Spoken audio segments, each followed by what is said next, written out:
ఆధ్వర్యంలో హైదరాబాద్లోని లోకాయుక్తలోని ఫిర్యాదు చేయడం జరిగింది.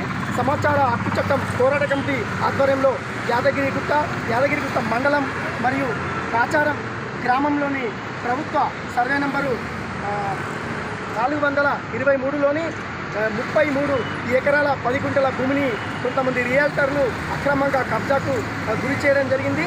దీనిపైన స్థానిక అధికారులు సహకరించిన వారిపైన కూడా మేము ఈరోజు లోకాయుక్తలోని అన్ని ఆధారాలు సాక్ష్యాధారాలతో సహా సమర్పించడం జరిగింది.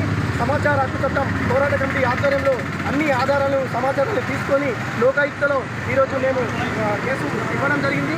దీనిపైన అధికారులు స్పందించి న్యాయం చేస్తారని ఆశిస్తున్నాము. ప్రభుత్వ భూములను రక్షించడము, చట్టవిరుద్ధంగా పనిచేసి చట్ట వ్యతిరేకమైన పనులకు పాల్పడిన అధికారులపైన క్రమశిక్షణ చర్యలు తీసుకొని ప్రభుత్వ భూములను సంరక్షించి సమాచార హక్కు చట్టం పోరాట కమిటీకి సహకరించిన ప్రతి ఒక్కరికి ఈ సందర్భంగా ధన్యవాదాలు. Thank you. జై హింద్.